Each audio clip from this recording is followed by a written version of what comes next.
Sanibonani. Injani. Ngicela nani nize ngala khona nizozwiswa. God bless you. Ngicela ungiboleke i-keyboard yakho. Ngicela.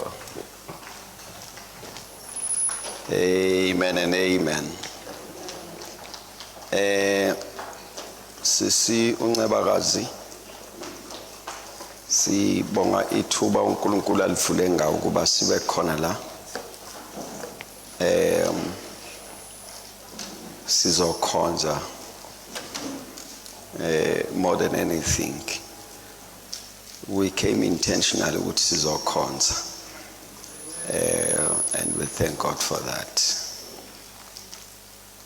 Sifuna ukuba sihloniphe ingcebo zikaNkulunkulu zonke ezikhona ezibaluliwe la ngaphambili.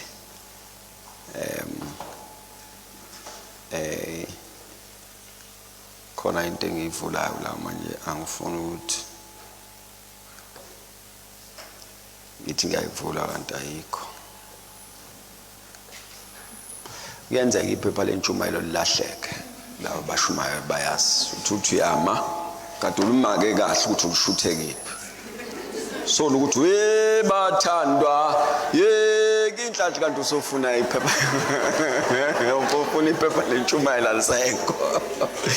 So and I want to be sure ukuthi lentshumayelo isekhona la. Amen. Just before I intshumayelo ngeke uqede 10 minutes before I get to the sermon, let me just make these possible 3 statements on this foundation, which is going to be a founding statement of the statements I'm going to make. uNkulunkulu is interested in preparing us before he moves us to the second level. So i-delay ngabo ukuthi kukhona abagolozayo ukuthi masifika kulelo zinga bese kuphazamiseka icebo lakhe. Ngabona ulo hlale ethempelini watshela kwathiwa hey uzokhulelwa uElizabeth. Wathi yena kanjani? Ngosibadala manje. Yabona ingelosi maqhutshwa kakhuluma kuzobambezeleka icebo yamfala umlomo. So uNkulunkulu will somehow have to deal with us and prepare us. Mawubona ngathi into yaNkulunkulu yebambezeleka kwesinye isikhathi akusiyona ithina. So when you see the church not shifting, alihambi ngomoya kuhamba thina. So we must be willing to break the camps and move on. One of the greatest challenges as I observe the church, and I wish we could overcome the spirits of Dudan and claim upon it is the move of God.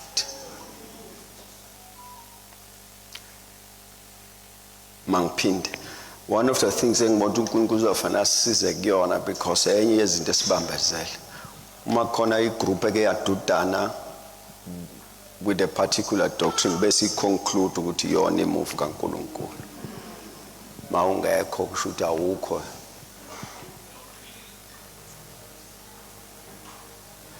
Ngizophinda ukugcina ngoba ngilife wenze ukuthi osayi digesta izwa kahle lento. I'm saying one of the things I have observed it. Khona bakubadudana lapha yacisha ngasho igama. But no, le move yokugcina then after that uJesu uyabuya. Bahlukene manje uJesu akabuyi. There's a challenge that uNkulunkulu afuna sisize kuyona amehlo ethu avuleke. That when he prepares us ngomzimba isandla singaconclude ukuthi mina ngoba sisazodinga unyawo namehlo namadlebe. Manje into esuke yenzeke meke isandla savela senza umehluko bese sicathi isona. So upon that, these are 3 things I want to say. The first one is that, how many of you note that the church has neglected evangelism and tried to replace it with the prophetic? Prophet agona ukuvangela. Fundisi. Siyabingelela lapha. Prophet agona ukuvangela. Because uzovumela nami kulo prophet ongaka, the kingdom is not advancing in numbers.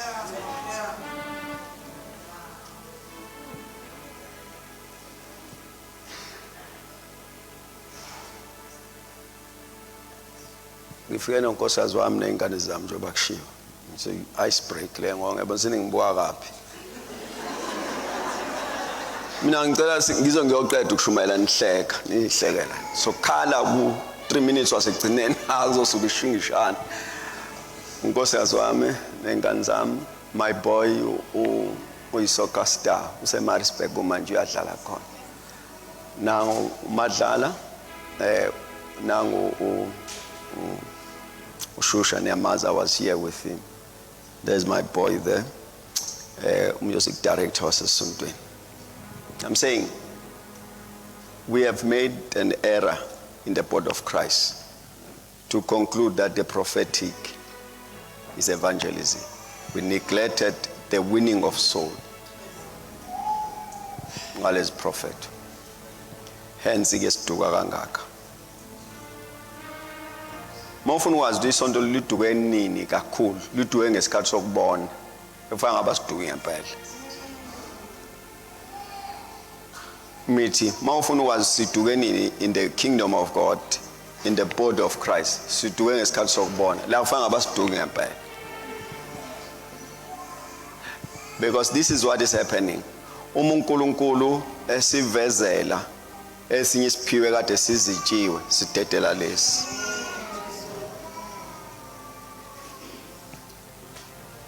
In South Africa, it was first evangelism, teaching, then it came to this thing, what you call the prophetic, the apostle ganjalo.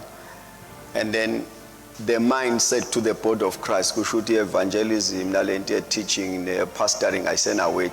Hence, bonke baba apostle naba prophet.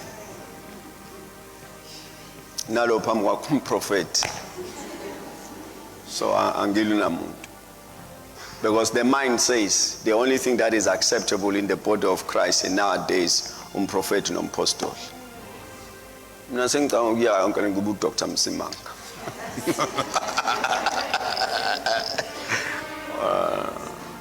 This is the error I have seen. Now that the prophetic and the apostolic will also be prominent, therefore there has been a neglection of his own. Buga on the other side, what has happened? We think that as an apostle or as a prophet, the growth in membership is by recruiting than winning souls. Sibonga ukuthi ulo besonta kaMsimanga usezosonta kaShusha kushawa izandla makabonga uNkulunkulu. Yabona? Ufana nobuwana amabhaketi awu2 ayiziceke. Ukhe kulesi ezingala ufake ngala bese uthi usebenzile. Say monga faka esikalini, the weight is still the same. Iweight ishintsha umuzokha ngaphandle ufake in one of the baskets. Esontweni ngathi besingahalalisa umuntu esazi ukuthi uphume jointini weza esontweni kunophume faith mission weza Assemblies of God.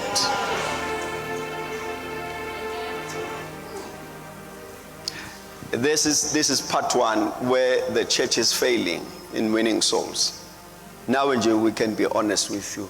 God wagcina ufaza ngoJesu njoba ungibuka nje. Wena. Ngisho wena vesa ngisho lo seceleni ngisho wena. God wagcina nje to tell a story of Christ to an individual. And say, have you heard about Christ? It's no longer a language. Thina sasingena eTexini ubuze lo seceleni kwakho. Kodwa suke wezwa ngoJesu. The winning of soul is no longer an item, which I think such gatherings should revive that through the teachings and through prayer. This is what is going to happen, Befundis Bam. If we are not teaching evangelism, soul winning, we are the last generation yabasindisiwe.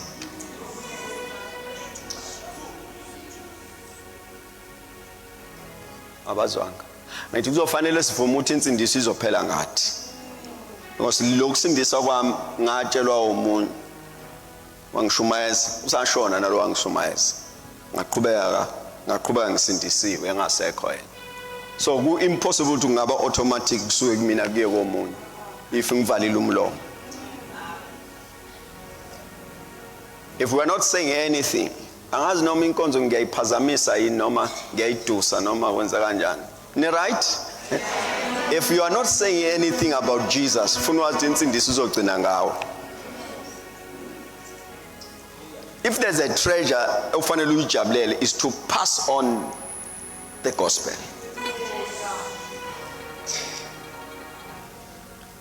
And ke befundisi nani niyazi masimisa itende the target are believers. Ngoba abantu basejointini abalazi ikhanda la Msimanga. Aningizwanga.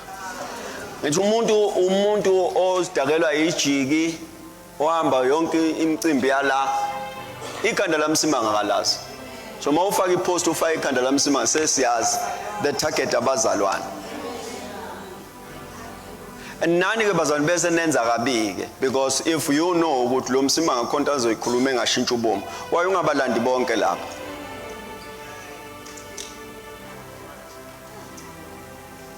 I thought I was speaking to the church. That's the first error that I think in this gathering. Let us zoom in and think about, pray about it. And sicela uncedo lwasezulwini.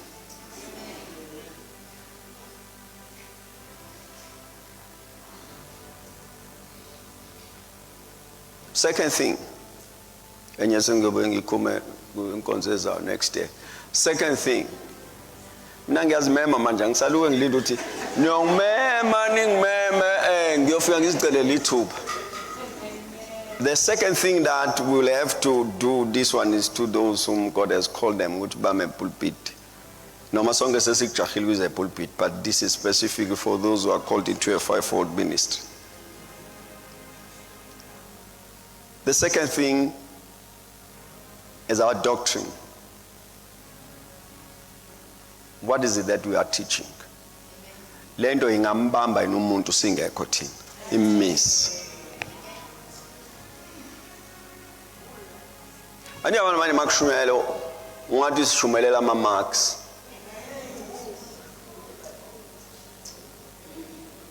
Then you ask yourself, kwenziwa into umuntu kade sishumele ngakaphuma ngaphandle ahambe ngenye direction. For instance, mabe ngakubuza ngithi why ungawulungisa umsamo ngathi yini?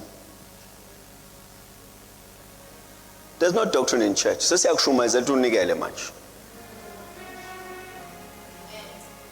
Makuthiwa, what is your stance between ancestral worship, not Jesu mkhonzayo, your stance? What have been taught in church? Omunye ngathi ayesonto nawahlatshelwa kanti khona esonto le angahlatshelwa khona kuwena based on what you are believing the Bible is saying, but ngeke ukwazi without a teacher. Sho njalo Jesu bayokholwa kanjani bengashunyezwanga?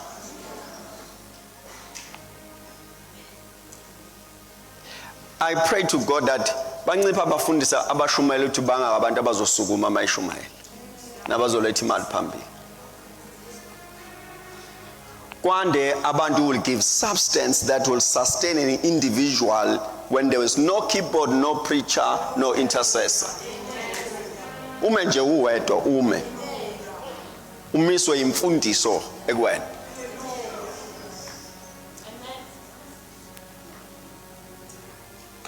At the time we are living in Xovekile, Kulumani. Xovekile.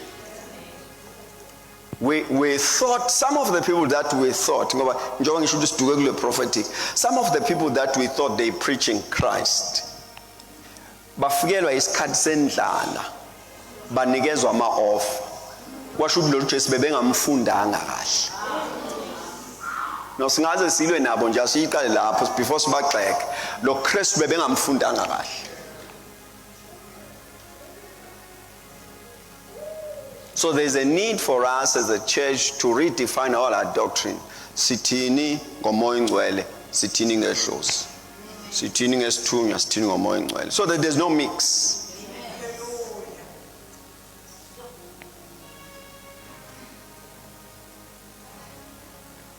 So I'm just posing that challenge. Leli point ngicengile withdraw wilangithi nizwile for the next invite. I'm just posing that challenge to the church simply because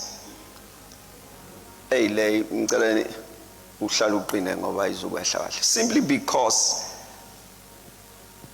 we seem to be people of events than life. Yabona njengoba sila abanye lento izophelela la. Abanye masiphuma banikeza ama prayer item. Abanye masiphuma ibakhombe eBhayibhelini. Abanye masiphuma will make them to be committed. Abanye bazohamba bexoxa ngobumnandi benkonzo. Bengiqala nokubona uprofeti. And then I'm asking myself, when will it come a time where we package the experience with us? You know, Moses went into the presence of the Lord, and when he departed from the mountain, he did not leave it there. He came down with it unaware, affected by it.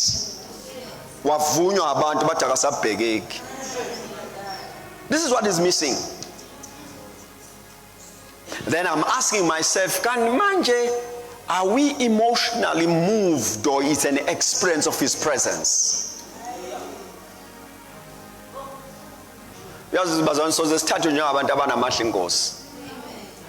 Because this thing within these four walls, when you go out, it is no longer there. So I'm just posing a challenge to this gathering because the Lord is preparing us for another dimension. So amen. Let me get to Hebrews chapter 11. Na lelo verse ngeke ngiliqede ngilibekela unyaka ozayo. Afuna uqeda ama verse uzophelelwa zime. Yantiphisa ubona ukuthi yini umenywa kangaka? Hayi ama verse angiwaqedi. Ngobayeza ukuthi ayiphelingi indaba bathi awubuye webaba. Qalabe libanzi. Hebrews chapter 11. I want to take just ama verse amathathu, then I'll be out of your way.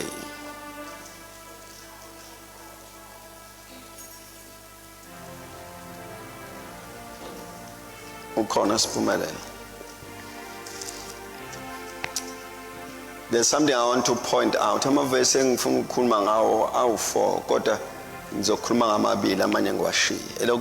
now faith is the substance of things hoped for, the evidence of things not seen. Verse 2, for by it the elders obtain a good report.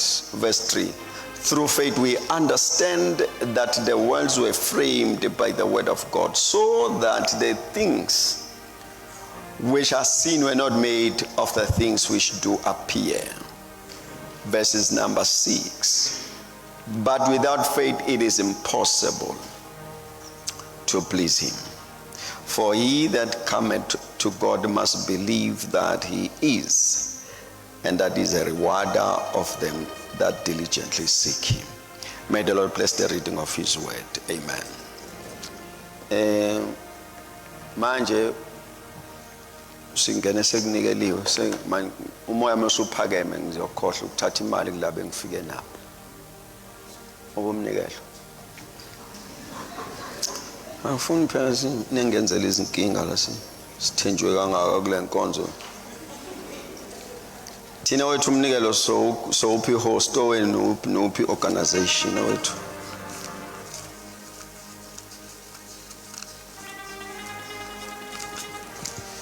Woza mama Msimanga nomnikelo siyanikela manje yeka ama keyboard. Please get the book for me there. Funa siphe host dude.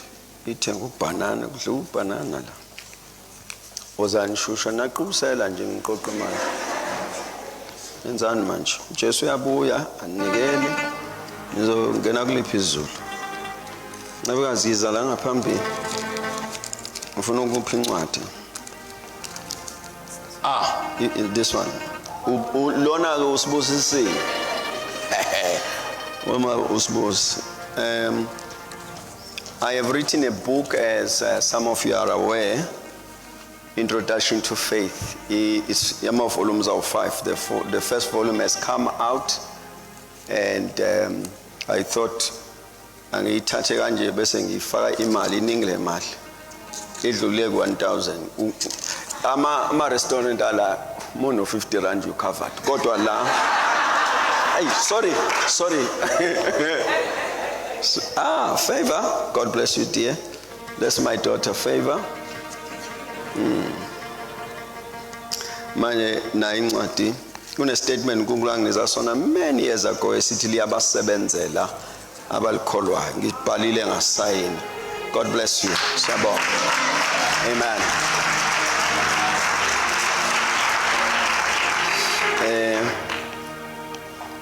Bazalwane bami ngicela nje sibukele verse 1.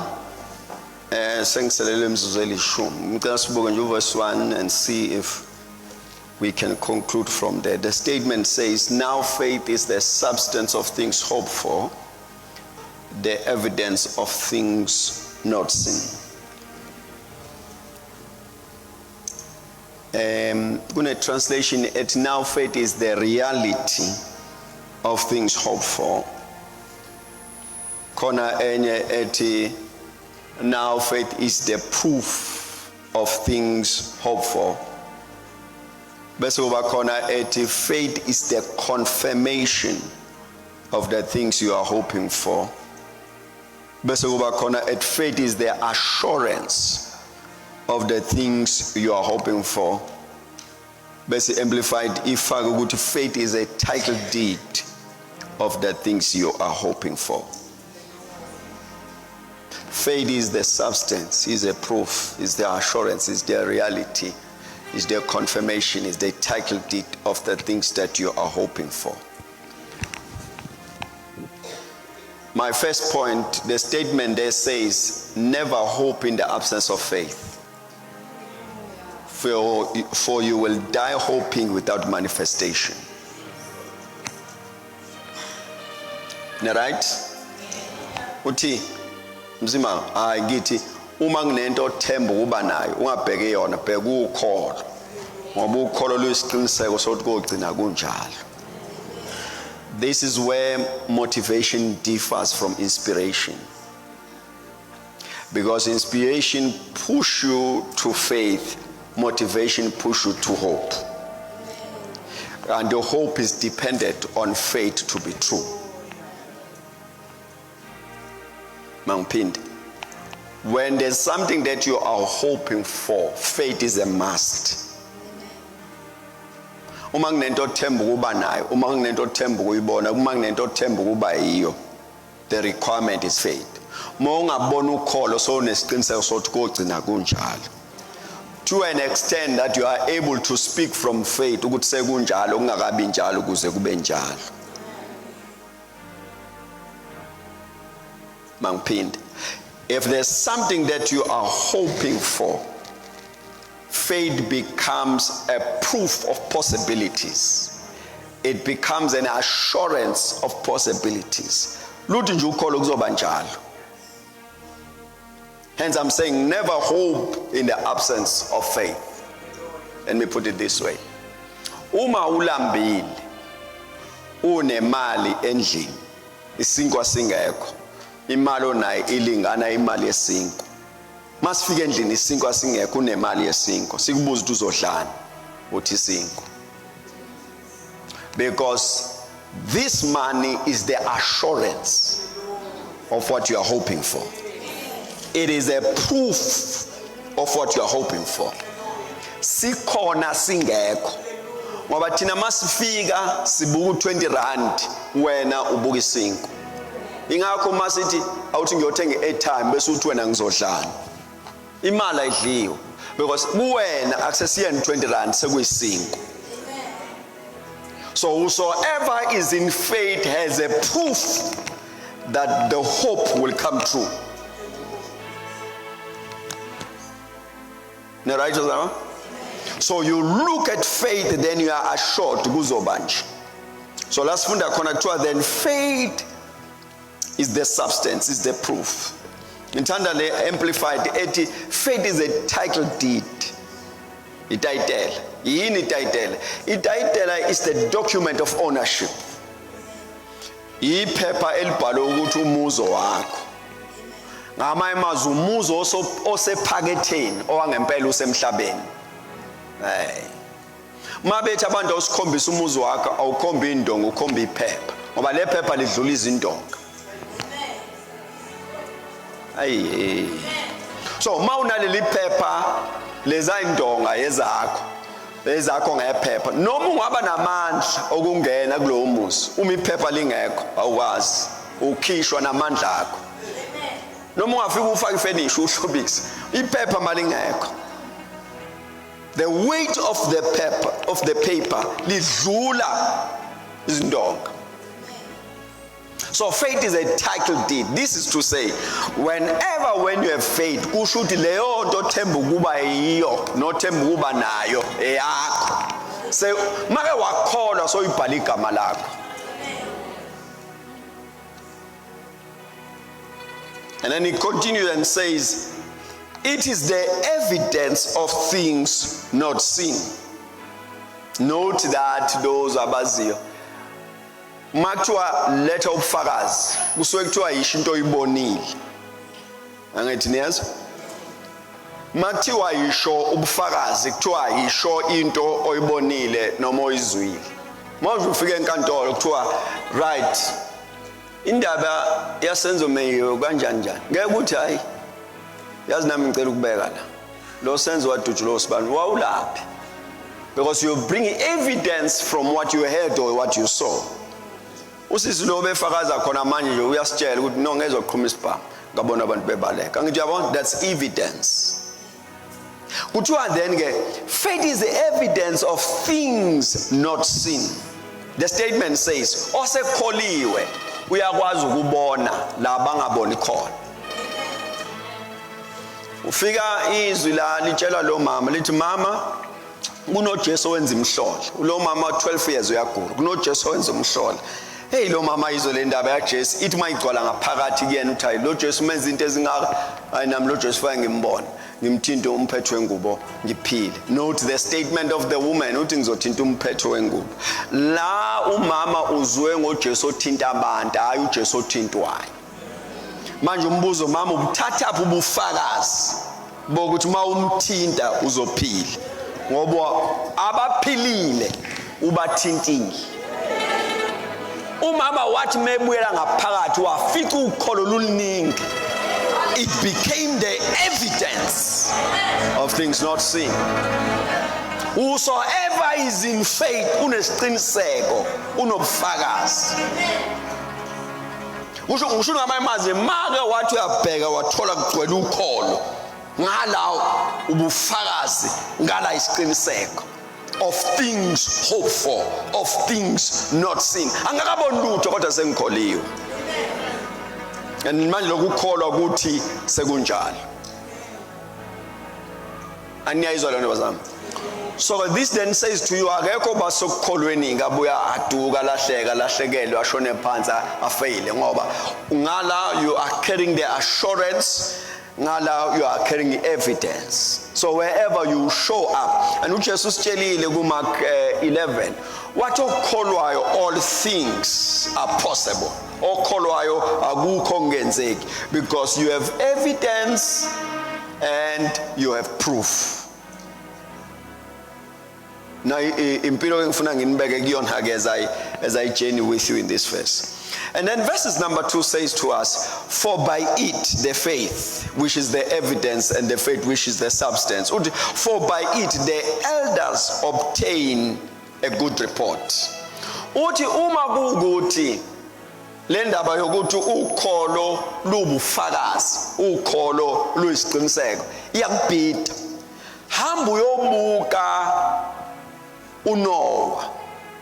Uthi hamba uyobuka uNoah. uNoah kwafikizwe kuyena. Lathi Noah yakho umkhumbi. Alright, akanankinga nalokho. Uthethi uyalalela wakhe ehlathini. Uthi uyalalela lo mkhumbi ozowakha kuzoke umfula ozovela ezulwini uzokwehlika uzamcolo. And this thing in the history esikhathini aphile kusona, there was never izamcolo. Oh, ningalahleki. Uzamcolo bongakazi ube khona. Ma uNkulunkulu ethi yena yakha umkhumbi, ukholo labamba lento yokwakha lo mkhumbi. Story niyasazi, wawakha umkhumbi, wawakha ehlane njani ukholiwe. Uyafuna ukuyiphika lento uhlulwa ukholo. Izimbuzo kanjani ehlathini, wakha kanjani ehlathini, luthi ukholo sekha ngokholo engezandla. Luthi umfula uzofika la noma nolwandle, luthi ukholo ongenzeki kubantu. Sakha ngokholo. UNoah wakha umkhumbi wokuqeda kwehlika uzamcolo, kwabhubha izwe wasinda. Lokusinda kaNoah nomndeni wakhe nezilwane zonke kusuke okholweni. Because ukuthi uNoah akholwe ukuthi ukhona uzamcolo ozoze engakaza ubone. Faith became a proof and evidence. Kuthiwa makuthi awukholwa la sizawukisa kuAbraham. Wathi hlezi kube kwafikizwa lathi phuma ezweni lakini. Nasehlobeni uyezweni engiyokukhombisa kulona. And lelizwi, he was convicted that this is God. And then I'm asking myself, kanjani Abraham ngoba lakini kwakhiwa thina. Ubaba Abraham ubakho uNkulunkulu. Mawufuna uNkulunkulu boyabo Abraham akusheshisele fast. Ithixo bezidayiswa kubo Abraham, uNkulunkulu bamanzi, uNkulunkulu belanga, uNkulunkulu bani boya kubo Abraham. And this time Abraham ufika kubaba wakhe uthi the voice of the Lord came unto me. Lathi angiphume ngiyezwe ngathi baba wakho okay isifana siye ku effect. Ungikhombise lo okhulumile. Wathi akekho la kodwa ukhona okhulumile. Faith is the evidence, faith is the proof.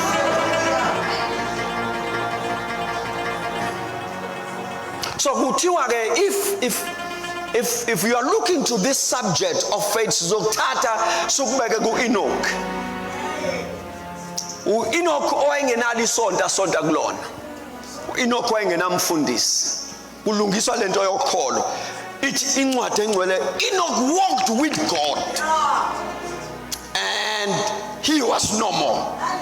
The statement normal, it says he walked until he couldn't die. Ayo. uEnoch wanyamalala neingubo zakhe, uma igqokisa uthi wanyamalala nayo. Baluke behambile kanti baya intertwine koshabayi. Uhamba njani noNkulunkulu by faith.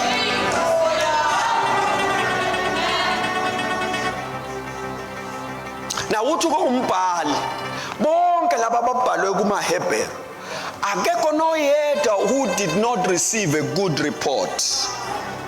But bona, they had faith without a scriptural reference. Aye, man. They had to take God at his word.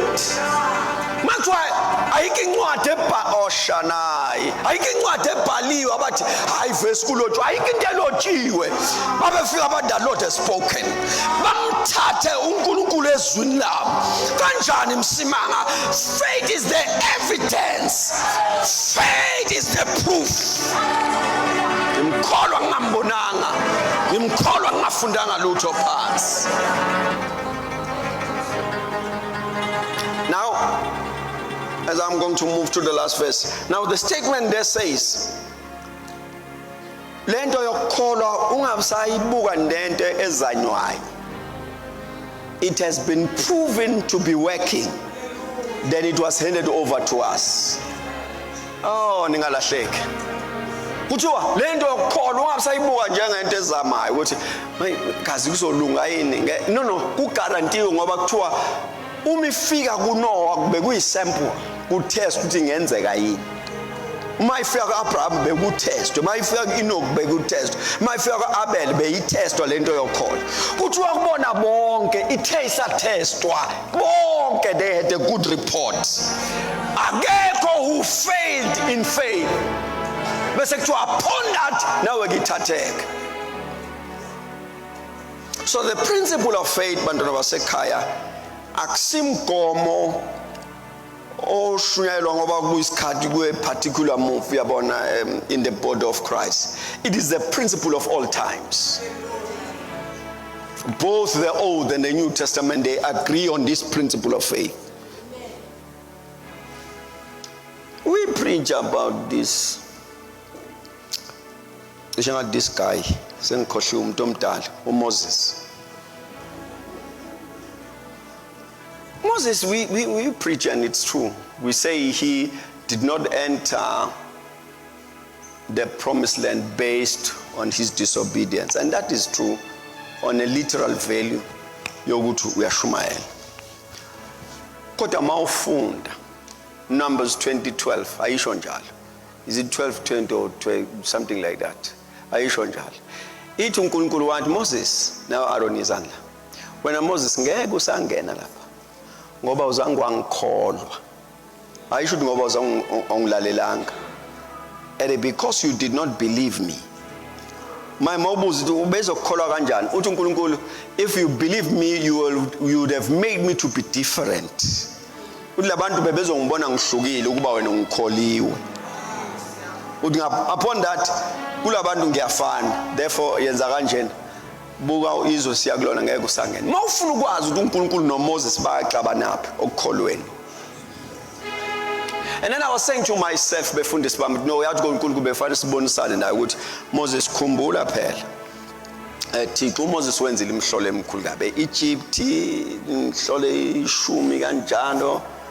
Nasendleleni amanzi baba faka amahlava abemnanda phambi induku uvule kulwandle. Sekufanele ubonisane naye.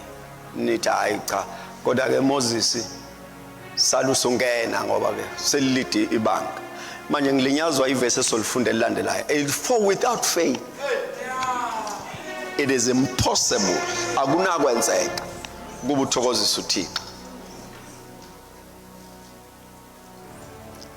So mawufuna ukwazi this principle of faith is a requirement. In fact, let me put it this way, ungalimali kodwa akusigama lethu samakholwa. It is a name derived on results. So when you don't have results out of faith, sibize ngomzalwane ungayi ngasemakholweni.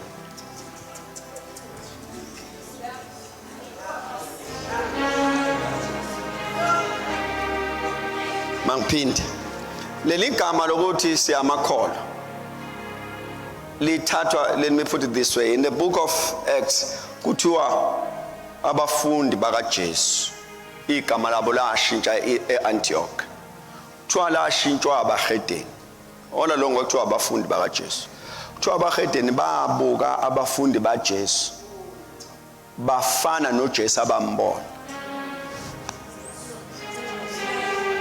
Hayo abashumela benzi lutho bababuka nje bephila bafana noJesu. Leli gama uthi amaKristu akusigama legroup, igama of a particular lifestyle that was in line with the Christ that they saw, and then they called them Christians. Manje mawucheka iBhayibheli ungajahanga, you will note that in the scriptures wonke umuntu uJesu ambize ngekholo, it was after results. You right? Angiphinde wonke umuntu eBhayibhelini uJesu ambize ngekholwa, it was after results. Ufika omunye umama la ubeka udaba lengane yakhe ekhaya, uJesu uyanqaba ekugcineni uJesu uyamsiza. Mayemsiza umsiza wenza istatement ukuthi siphi isizathu sokumsiza. Uthi hawu mama ukukholwa kungaka angizange ngakuthola. So lolu kholo oludeclare la akaqanjwa imphumela senayo ngokholo lwakhe. Ufika indoda igulelwa inceke ekhaya, isikhonzi sayo itshela uJesu uthi ngiyothandaza, ithi hayi ungayi ekhaya, khuluma ula. Uthi uJesu ukholo olungaka. Athi yabona? Make nje uma uJesu kwabiza umuntu ngayekholwa, it is on the basis of the results that the person through faith has placed a demand and had positive results. Let me try and push it further there. The error with us bantwana basekhaya ungayiqwalasela indaba yokholwa kanti isizathu sokuthi yonke intshumayelo ingabi statement. Ingelosi ifika kuMaria ithi uzokhulela, uthi uMaria akukhuleleki indoda ingekho. Ingelosi siyamshumayeza umoya kaNkulunkulu uzofika kuwena uzokhulelwa, lokho uzokhulela into engcwele kanjalo. uMaria mezwa lo daba ukuthi kuyakhuleleka indoda ingekho.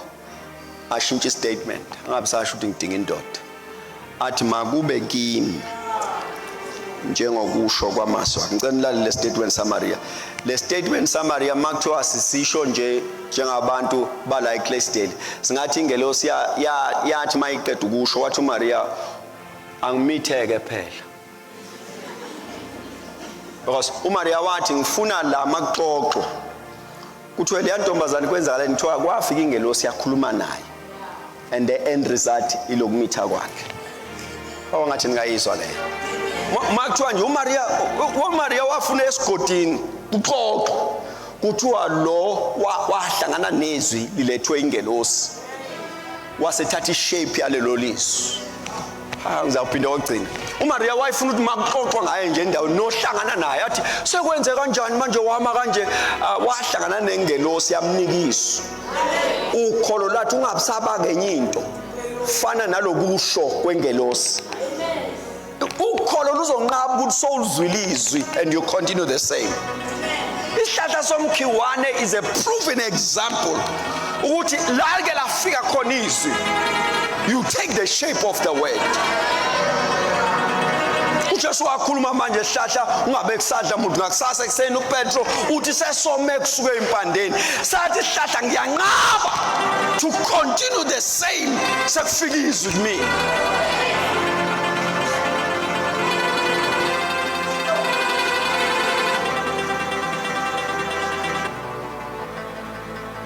There's kunomahluko between somebody who knows the word and somebody who believes the word that he knows. uMartha iBhayibheli uyalazi, uMaria uyalikholwa lelalazi. Mawufuna ukwazi inkinga yaMartha noMaria ilaphi makufuna umfowabo. Khona wazi iBhayibheli, khona wazi alikholwa. Nje amuzwa mephendulana noJesu uMartha uthi noma yini oyicelayo namanje uzovuka umnakwethu. Athi uJesu awumusho kanjalo uzovuka. Ashintsha uMartha athi no ngiyazi uyovuka ngomhla wokuphela. Athi uJesu nakho-ke ukube bewusokukholweni umuhla bekuzoba imina bengeke kube usuku. I-translation yaka Msimanga le usheshe uyibambe fast. uMaria uthi uzovuka, uMartha uthi uMartha uyovuka ngomhla wokuphela. Uthi uJesu kuba bewusokukholweni umuhla bengeke kube iday bozoba iperson le phambi kwakho. Translation yasekhaya yakho ithi wathi uJesu I am the resurrection and life. uMaria uyazi, uMartha uyazi, uMaria uyakholwa lokho akwaziyo because makafika naye uMaria usho same statement uma bawukhona ngamunethe ngafanga athi uJesu nimbekephi. And uJesu akathi kuMaria uzovuka uthi nimbekephi, lo nimbekephi okholweni uthi wavuka umfowethu. Nalahleka. Angiphindi lokuthi nje athi uJesu kuMaria nimbekephi. uMaria phela wasokholweni avela athi wavuka umfowethu. akathi uyophonsitsha uthi umfowethu wafa ngoba ukholo sees the end result even when the statement is not understood. The last verse, for without faith it is impossible to please him. For he that cometh to him must believe that he is, and that he is a rewarder of them that diligently seek him. Two statements in Ngihlale Phansi. The first one, according to that record, faith is only faith when you have faith in God. That's where faith starts. Ukholo ngoba kuukholo uNkulunkulu. Angenzanga lutho. Ukholo yena. Then we call it faith. Engaphindulanga umthandazo. Ukholo uye. We call it faith. Ukhala. Ukholo uye. We call it faith. Ungenamali ukholo uye. We call it faith. When he's your all in all. When he's supreme, when he's above everything. When you continue to sit on his throne, even when everything happening around you, impika, then we call it faith. He that comes to him must believe that he is. Now this is what you must understand. Because power does not define him. Hey. Kalabe libanzi ngoshewe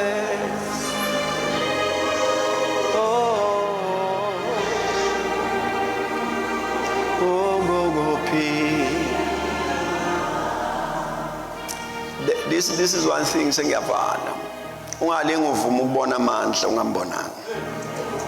The record of Genesis will clearly say, in the beginning, God. But he created the heavens and the earth. So, as according to those records, God has been God even before he created. So that ubunkulunkulu bakhe bungancike ekudaleni kwakhe. Noma engadalanga ube unkulunkulu. Ngicela namhlanje ukuniphushela kulolo kholo ngihlale phansi, where you are able to see and behold him, not his attributes. Uma umbheka nje uthi nguThixo wena. Imeko impike avunywe ukholo. Basukume bafakazi, ungabi nabufakazi kodwa ukholo lumvume noma ufakazi bongekho. Kalabe libanzi ngoshewe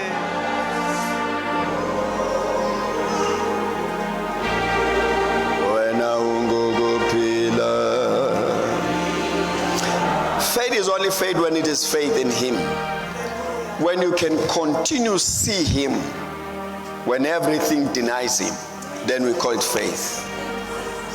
When you can uma nje ungaqhubeka umbone uma yonke into seyithi uPuthixo qhubeka umbone. Uma ungaqhubeka nje umbone nabade bekuthandazisa bethi I conte wrong behlehla bethi hayi ngeke uqhubeka umbone. But bayasondela bazokuchecka bayakhoba bafica umvuma.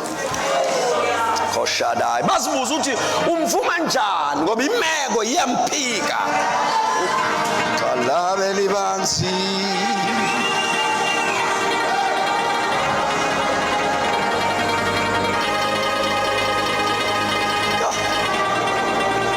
mangihlale phansi. Everything around bantwana basekhaya, I'm not here to promise you izinto ezinkulu nezimangalisayo.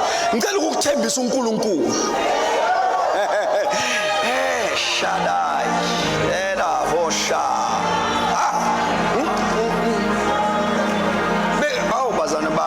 I hear in the spirit, let me make a declaration. Please take your Bibles. Let's go to 2 Kings. Man lento angiyazi ukuthi ngizayithinga. Ngiyacela basezulwini bavume ngivale la. Kodwa nathi udaba kuthiwa ngilumemezele kulomhlabathi. 2 Kings 3. Ngqongqoshe wezulu.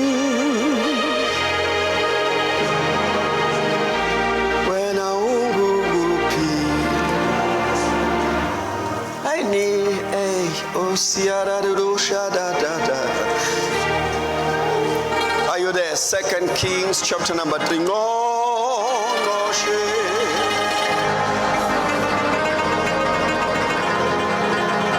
ngizwa abasezulwini bephakathi kwethu, ngibabona behamba, ngibabona etradini behla benyuka. Oh, qala beleba ingqongqoshe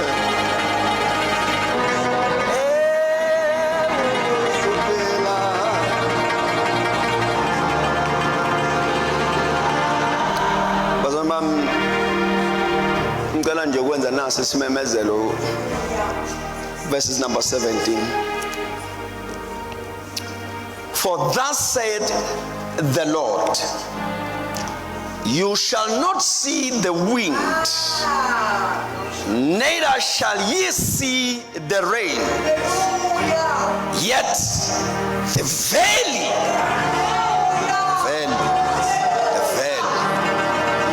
yet the valley shall be filled with water, that you may drink both ye and your cattle and your other animals. Uzoqhuma imithombo, uzoqhuma imithombo.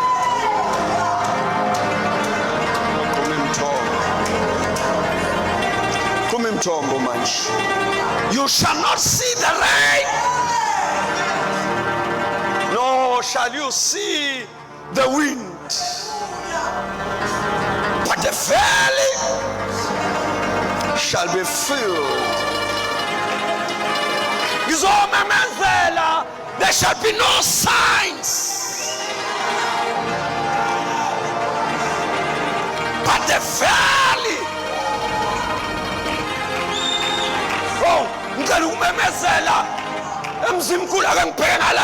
The valley shall be filled with water. Hey, the valley shall be filled. Hey, the valley shall be. Hey, the valley.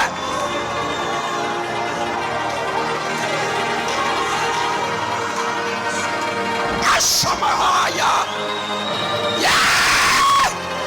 Siyakha, Ushamahatapa, Yalamayahatayaha. The valley.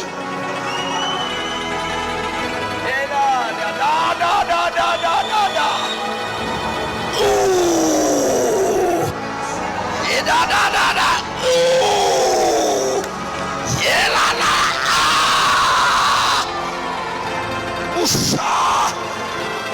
Usha, the valley, waters. Ooh, I come in tombo, I come, I come.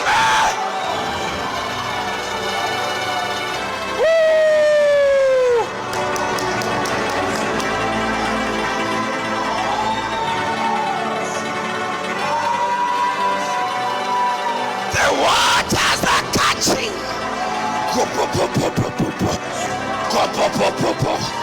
Waters are coming up. Ooh. Yeah.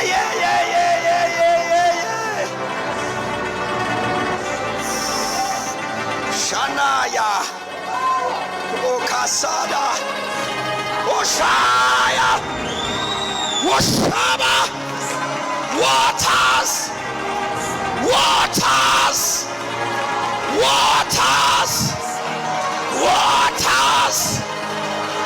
I am Popoma, waters, made a valley.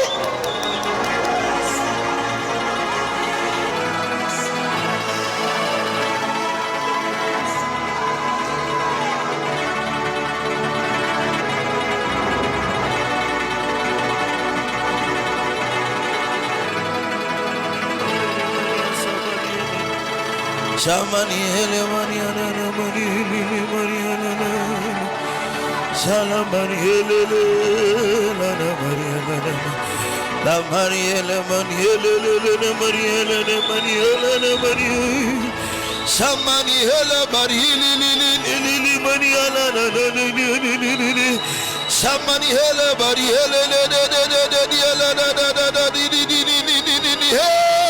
Somebody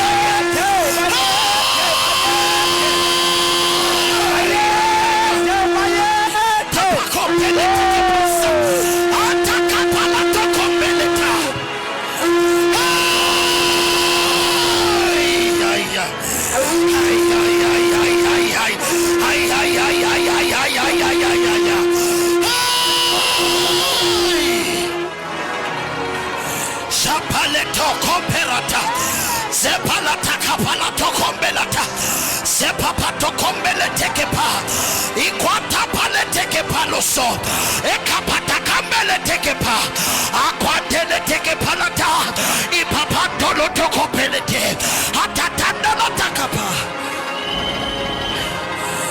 Ay ay ay ay Ay ay ay ay ay ay ay ay Hada na na na na na na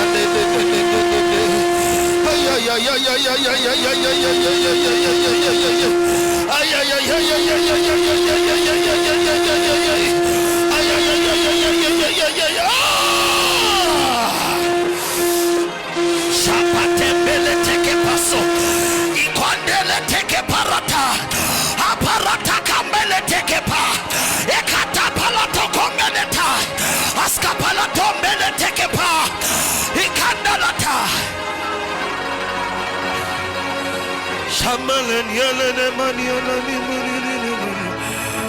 Aparose meleta kapase ile tembadi hashade barose ile takaparose le tekepa sheparose le temadia. We lifted hands, we worship you. We lifted hands, we worship you. Hi, hi, hi, just as we are. Hi, hi, hi, we worship. Hi, hi, hi, hi, hi, hi.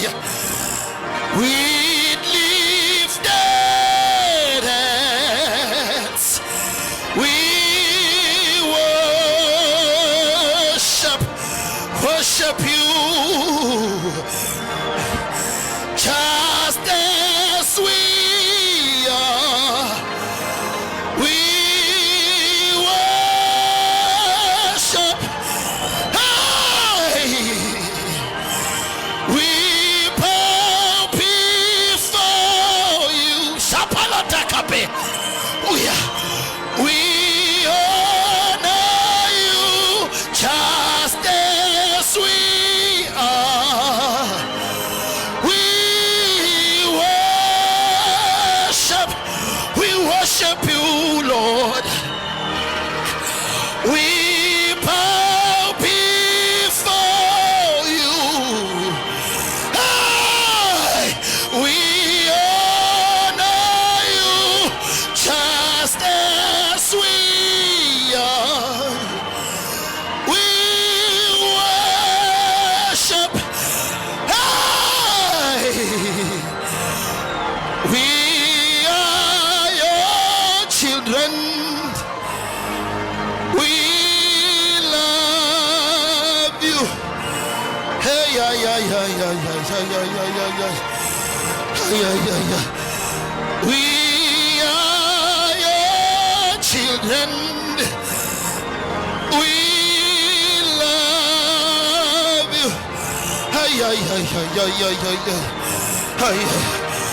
We bow before you. We honor you. We are your children. We love you.